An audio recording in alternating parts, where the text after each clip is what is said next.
బాబు నాయుడు గారు ఎన్నికలకు ముందు మేము వస్తే మా మొదటి సంతకం మెగా డిఎస్సి మీద అని చెప్పాడు. 2 సంవత్సరాల తర్వాత మెగా డిఎస్సిలో 16,000 పోస్టులను ఫిలప్ చేయడానికి పరీక్షలు నిర్వహించారు.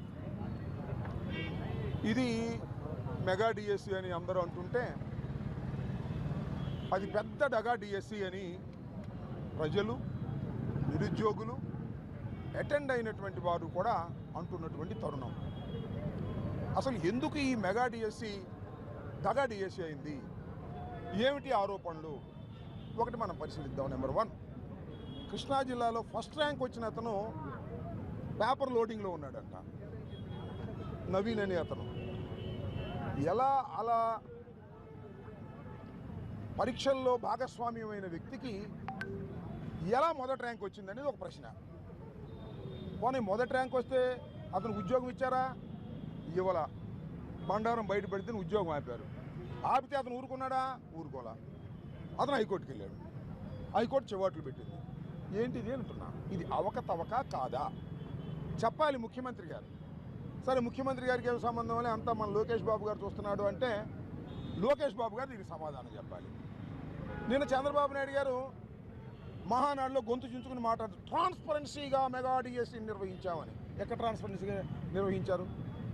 16,000 పోస్టులుంటే 3% చొప్పున 421 పోస్టులను స్పోర్ట్స్ కేటాయించారు. స్పోర్ట్స్ సర్టిఫికేట్లు ఇచ్చారు.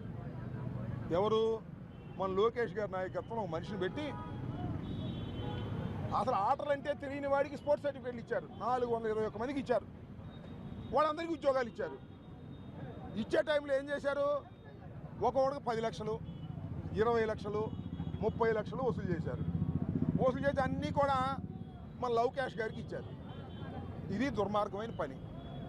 మెగా డిఎస్సిలో పోస్టులు అమ్ముకునేటటువంటి స్థాయికి విద్యాశాఖ మంత్రి గారు నారా లోకేష్ గారు లౌకేష్లో దిగజారిపోయాడనే విషయాన్ని చాలా స్పష్టంగా అర్థమవుతున్నటువంటి అంశాలు.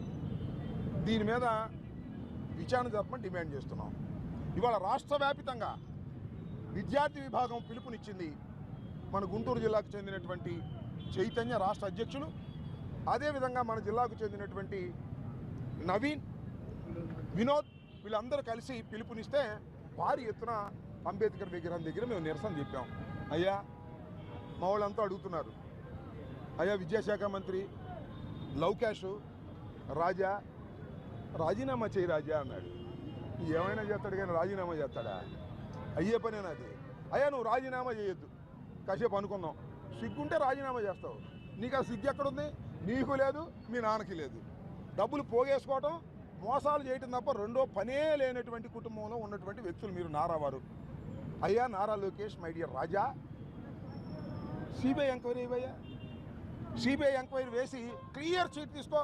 శభాష్ నారా లోకేష్ బ్రహ్మాండంగా నిర్వహించాడని సిబిఐ తెప్పించుకో. సిబిఐ ఎంక్వైరీ చేయవు, రాజీనామా చేయవు, అడిగిన దానికి సమాధానం చెప్పవు, డబ్బులు మాత్రం వసూలు చేసుకుంటావు. చివరికి డిఎస్సి ఎగ్జామ్స్లు కూడా స్పోర్ట్స్ సర్టిఫికేట్లు అమ్ముకునేటటువంటి కార్యక్రమం చేస్తున్నావు. ఇది చాలా దుర్మార్గమైనటువంటి విషయం. మిస్టర్ నారా లోకేష్, ఇప్పటికైనా తెలుసుకో. నువ్వు చేస్తున్నటువంటి అడ్మినిస్ట్రేషన్ అంతా కూడా దౌర్భాగ్యంగా ఉంది. నీ శాఖనే నువ్వు సరిగా నిర్వహించలేనటువంటి దుస్థితిలో నువ్వు ఉన్నావు. దీనికి సమాధానం చెప్పాలని మేము కోరుతున్నాం. తక్షణమే మేము చేసేటటువంటి డిమాండ్స్, వైఎస్ఆర్ కాంగ్రెస్ పార్టీ విద్యార్థి విభాగం ఇవాళ ఈ పెద్ద ఎత్తున జరిగేటటువంటి